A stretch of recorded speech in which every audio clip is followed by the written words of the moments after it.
اور خدا بیٹے اور خدا روح القدس کے پاک نام میں آپ سبوں کی سلامتی ہو، اور خدا ان کا ہاتھ آپ سبوں پر بڑا رہے، اور اسی طرح آپ جگمگاتے رہیں، اور اس کے چہرے کا نور آپ کے چہروں پر جلوہ گر ہوتا رہے، اور آپ اس کی گواہی، اس کی سچائی کے لیے ہمیشہ خرچ ہوتے رہیں۔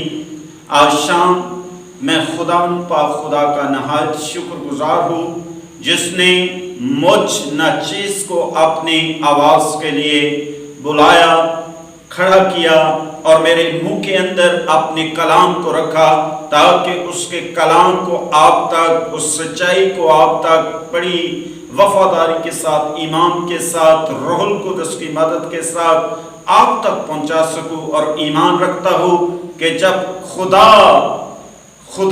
اپنے لوگوں کو جگہ بجگہ لے جاتا ہے اور اپنے کلام کو ان کے منہ میں رکھتا ہے، انہیں استعمال کرتا ہے، تو خدا اپنے کلام کی قدرت سے جو ہے زندگیوں کو بھی بدلتا ہے، ان کے حالات کو بدلتا ہے، سوچوں کو بدلتا ہے، خیالات کو بدلتا ہے۔ آج کے کلام کے وسیلہ سے میں ایمان رکھتا ہوں کہ خدا ضرور آپ کی زندگی کو بدلے گا، آپ کی سوچ کو بدلے گا، آپ کے خیالات کو بدلے گا، اور آپ کی زندگی کے اندر خدا ایک نیا کام کرے گا۔ خدا آپ سب کو برکت دے۔ آئیں میرے ساتھ کلام خدا میں سے حوالہ نکال لیجیے، جیسا کہ آج ہم یہاں پر جمع ہیں بھائی ریاض کے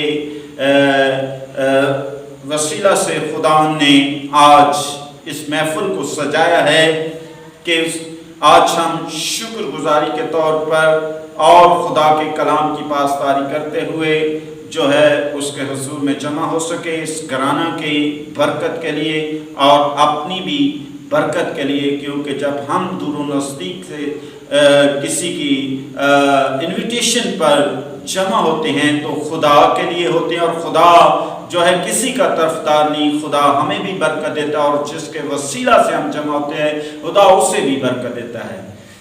یوئیل نبی کا صحیفہ اور اس کا پہلا باب اور اس کی آیت مقدسہ 14 کو کلام خدا ان میں سے پڑھوں گا۔ دیکھا، روزہ کے لیے ایک دن مقدس کرو اور مقدس محفل فراہم کرو، بزرگوں اور ملک کے تمام باشندوں کو اپنے خدا کے گھر میں جمع کر کے اس سے فریاد کرو۔ کلام خدا کا پڑھا اور سنا جانا ہم سبوں کے لیے باعث برکت ہو۔ میرے عزیزو، لفظ روزہ فارسی زبان کا لفظ ہے، اور یہ دو لفظوں کا مجموعہ ہے، اور روز۔ اور روز کب نکلتی ہے؟ جب ہم دکھ میں ہوتے ہیں، تکلیف میں ہوتے ہیں، پریشانی میں ہوتے ہیں۔ اور دوسری طرف ہم روزے کے مطلب کو یوں بھی کلام خدا میں پڑھتے ہیں کہ اپنی جان کو دکھ دینا۔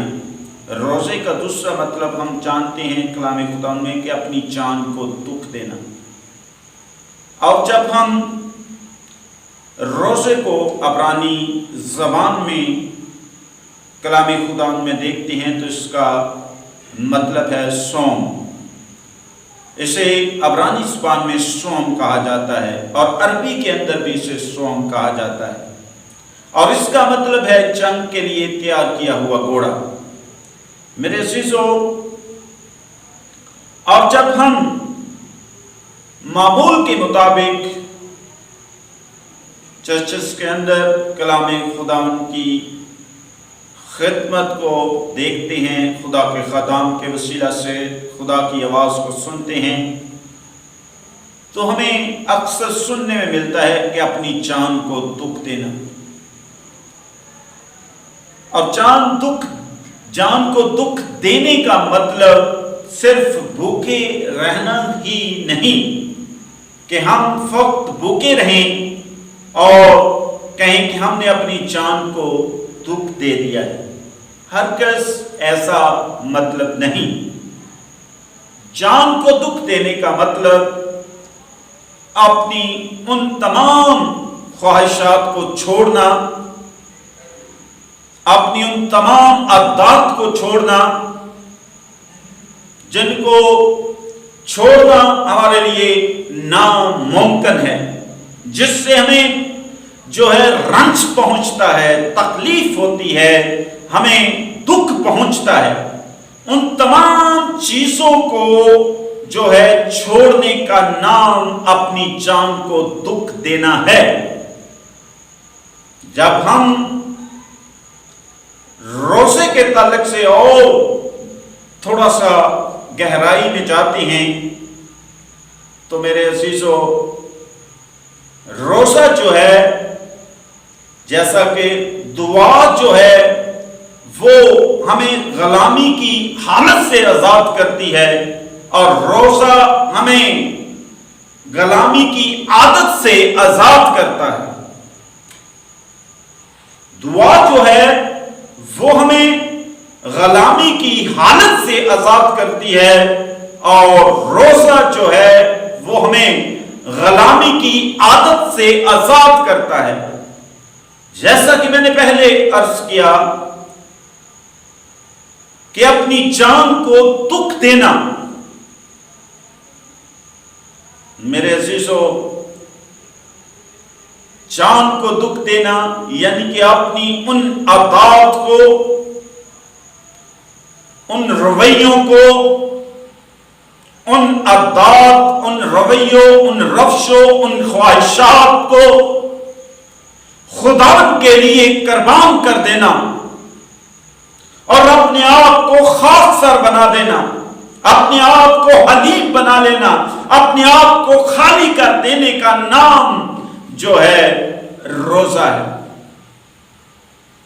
जब हम इस तौर से खुदा के हुजूर में आते हैं, इस तौर से अपने जान को दुख देते हैं, तो खुदा फिर हमारी दुआओं को सुनता है, खुदा हमारे रोज़ों को फिर कबूल करता है, और जिस मकसद के लिए हम उस रोजे को रखते हैं, खुदावन के हुजूर टाट और खाब के अंदर बैठ जाते हैं और टाट ओढ़ते हैं। टाट ओढ़ने का मतलब तौबा करना है।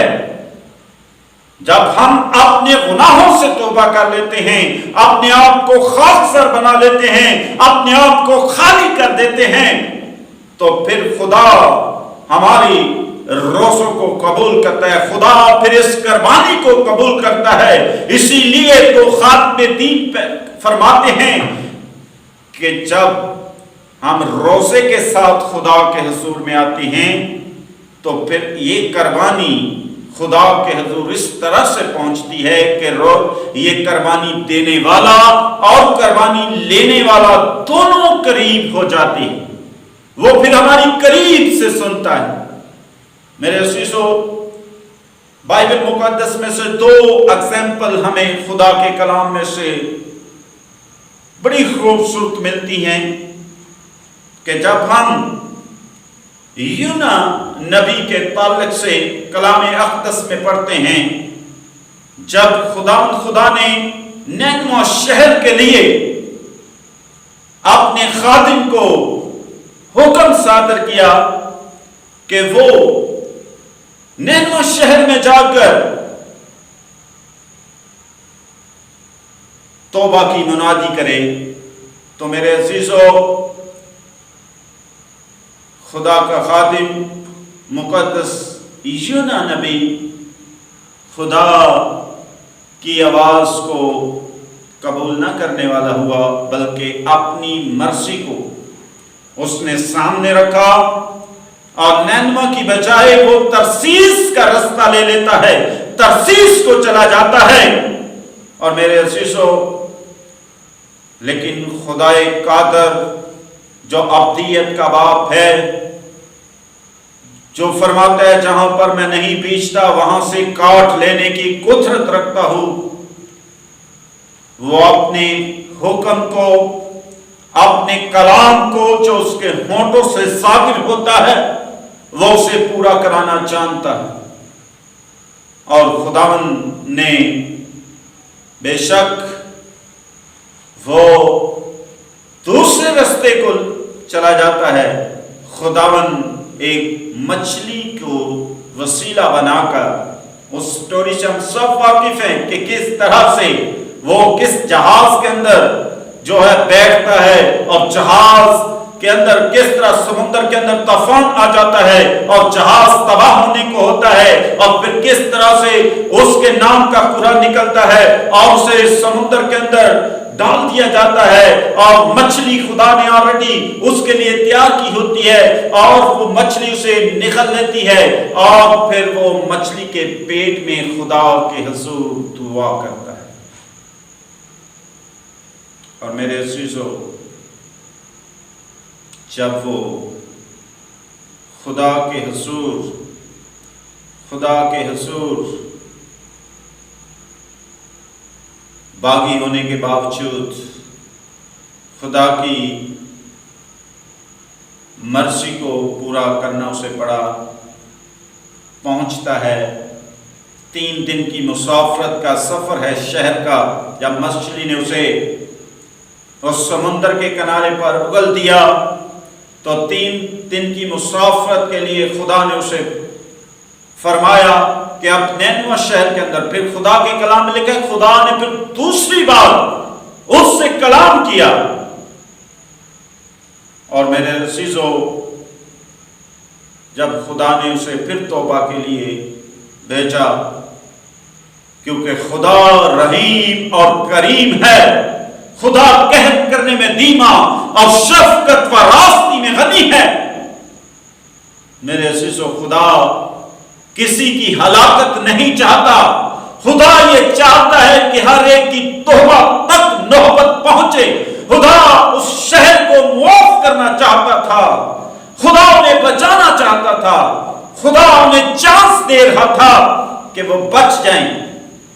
اور جب اس نے اس شہر میں 1 دن کی سفر کی مسافرت جو طے کی، تو توبہ کی آواز لوگوں تک پہنچتی ہے، اور یہ آواز اس وقت کے حاکم کے کانوں تک پہنچتی ہے، اس وقت کے بادشاہ تک پہنچتی ہے. اور بادشاہ نے جب اس آواز کو سنا، کیونکہ خدا کا کلام 2 دھاری تیز تلوار سے تیز ہے، جو بند گودے کے اندر اتر جاتا ہے. میرے عزیزو،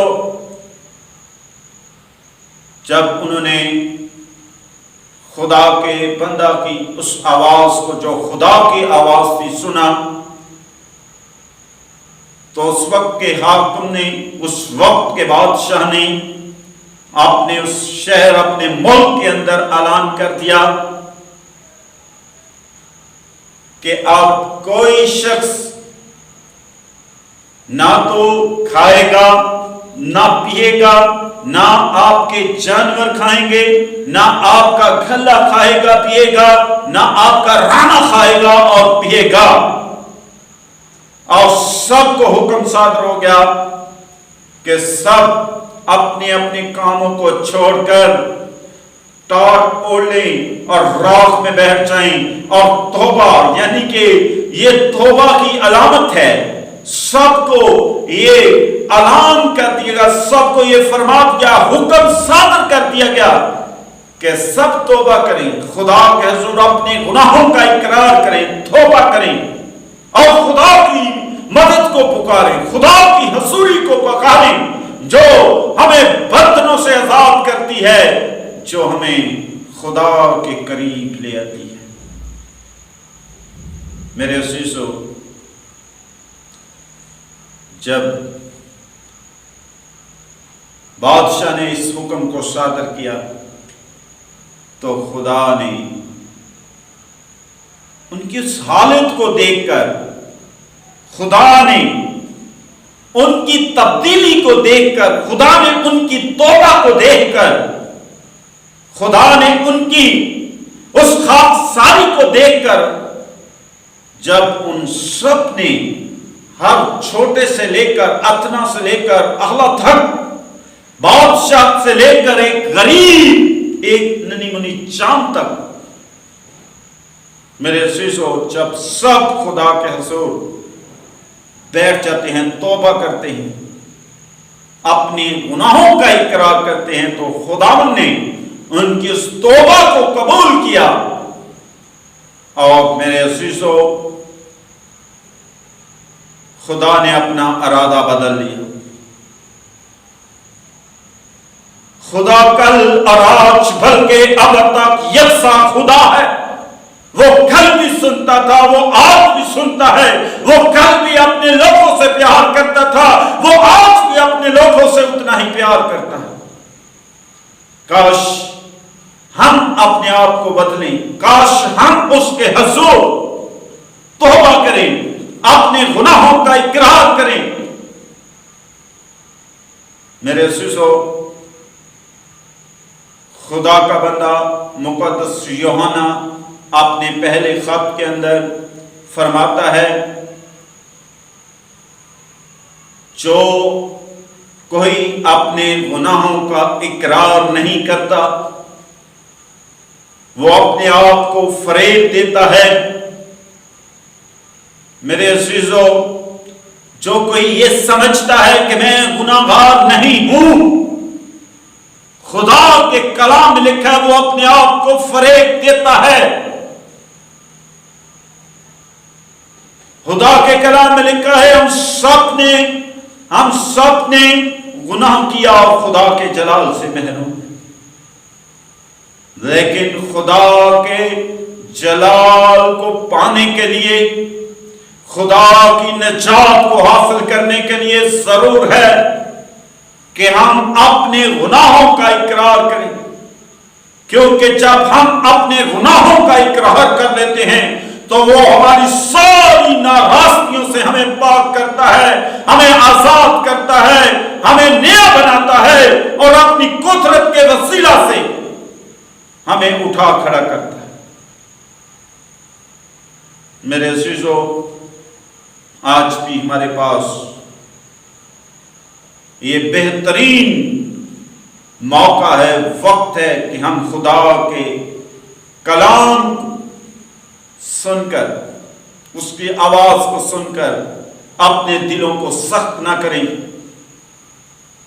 अपने कानों को बंद ना करें, अपने जहनों को बंद ना करें, अपने दिल के दरवाजों को बंद ना करें, बल्कि अपने दिलों को खोलें, अपने कानों को खोलें, अपने जहनों को खोलें और उसके कलाम को आप अपनी जिंदगी में उतरने दें, ताकि आप पहले जैसे ना रहें बल्कि बदल जाएं और अपने गुनाहों का इकरार करके, तौबा करके खुदा के हुजूर उस हमेशा की जिंदगी के आप वारिस बन सके। मेरे अजीजों, जैसा कि नैनवा के शहर के लोगों ने अपने गुनाहों का इकरार करके खुदा के इरादा को बदल दिया, खुदा के हुजूर वो झुककर एक नई जिंदगी को पाने वाले हुए। इसी तरह जब हम आखिर की किताब को कलाम खुदा में पढ़ते हैं, तब भी एक बड़ा सानिया होने को था, जैसा कि नैनवा के अंदर एक बड़ा इंसिडेंट होने को था, एक सानिया होने को था, और खुदा ने उस सानिया से उन्हें महफूज कर लिया, उसे बचा लिया। इसी तरह आस्तर की किताब के अंदर भी एक बड़ा इंसिडेंट होने वाला था, एक बड़ा सानिया होने वाला था, और बनी इस्राएल कौम के लिए एक प्लान तश्कील दे दिया गया था कि उन्हें मार दिया जाए, उन्हें खत्म कर दिया जाए, उस इलाका में से, दुनिया में से उन्हें खत्म कर दिया जाए। एक बड़ा प्लान तश्कील दे दिया गया। मेरे अजीजों, और वहां पर भी हम खुदा में पढ़ते हैं कि उस प्लान को, उस मंसूबे को फेल करने के लिए, उस पर गालिब आने के लिए खुदा की उस बंदी के दिल में खुदा ने एक बड़ा मंसूबा दिया और उसने अपनी कौम को पैगाम भेजा कि मर्दगी को जाकर ये पैगाम पहुंचाओ कि मेरे लिए सारी कौम 3 दिन का रोजा रखे। और जब मलका आस्तर के लिए बनी इस्राएल कौम के हर शख्स ने 3 दिन का रोजा रखा, तो जब वो बादशाह के सामने तीसरे दिन जाती है उसके महल में, तो मेरे अजीजों ये कोई आसान काम नहीं था। ये अपनी जान का नजराना पेश करने के मुतरादिफ था, क्योंकि बादशाह के बुलाए के बगैर अगर कोई उसके पास जाता तो उसके लिए सजाए मौत का पैगाम था मेरे अजीजों। लेकिन उसका ईमान जिंदा खुदा पर था। वो जानती थी कि मेरी कौम ने मेरे लिए खुदा के हुजूर टाट ओढ़ा है, खाक को अपने सर में डाला है। वो मेरे लिए रोजा में बैठे हुए हैं, वो मेरे लिए दुआ में बैठे हुए हैं। और खुदावन ने मेरे अजीजों अपने लोगों की आवाज को सुना, अपने लोगों की उस कुर्बानी को कबूल किया। और खुदा के कलाम में लिखा है कि जैसे ही वो बादशाह के करीब जाती है, उस दरवाजे पर पहुंचती है, तो जिसकी तरफ बादशाह अपने उस सुनहरे आसा को बढ़ा देता था, उसकी नोक को, मेरे अजीजों वो महफूज हो जाता था, उसकी सुनी जाती थी जैसे ही ये दरवाजे पर पहुंचती है। और बादशाह ने उस आसा को, उस सुनहरे आसा को उसकी तरफ कर दिया, बढ़ा दिया, और उसने उसकी उस आसा की नोक को छू लिया। और बादशाह ने आस्तर मलका से पूछा, तेरी दरख्वास्त किसके लिए है, क्या चाहती है? और जब ये सारी बातें, सारी स्टोरी उसने बादशाह को पहुंचा दी, तो मेरे अजीजों वो शख्स जो प्लान कर रहा था, उसको उसकी सजा भुगतना पड़ी। उसके लिए एक बड़ी सलीब तैयार की गई, उसे उस पर चढ़ा दिया गया, जो खुदा के लोगों के खिलाफ एक बड़ा प्लान बनाकर बैठा हुआ था। और मेरे अजीजों उसी को, उस सजा को पाना पड़ा। मेरे अजीजों खुदा आज भी उसी तरह अपने लोगों की आवाज को सुनता है। अगर आपके दिल के अंदर कोई मंसूबा है, कोई प्लान है, अगर कोई आपके खिलाफ है, आपके घराना के खिलाफ है, अगर कोई आपकी कौम के खिलाफ है, अगर कोई आपके मुल्क के खिलाफ है, अगर आपके घराना के खिलाफ है, अगर आपकी कलीसिया के खिलाफ है, अगर आपकी जिंदगी के खिलाफ है, तो आप खुदा के हुजूर रोजा में ठहर जाएं उस मकसद के लिए। और जब आप इस मकसद के लिए हकीकी रोजा के साथ, सच्चाई के साथ खुदा के हुजूर ठहर जाएंगे, और मेरे अजीजों खुदा आपकी दुआ को सुनकर, खुदा आपकी कुर्बानी को देखकर आपके दुश्मन को आपका दोस्त बना देगा। क्योंकि उसके कलाम में लिखा है कि वो आपके दुश्मनों को आपके दोस्त बना देता है। जब आप उसके हजूर में झुकते हैं, उसकी तमजीद करते हैं, उसके हुक्म की पासदारी करते हैं और अपनी निगाहें अपने खुदा पर लगा लेते हैं, तो फिर खुदा करीब से सुन जाता है। खुदा करीब से होकर आपकी सुनता है। खुदा फिर आपके हालात को बदलता है। खुदा फिर आपकी जिंदगी को बदलता है। खुदा आपके घराने के हालात बदल देता है। खुदा फिर शादमानी को ले आता है। खुदा फिर आपके घराना के अंदर बरकत को ले आता है।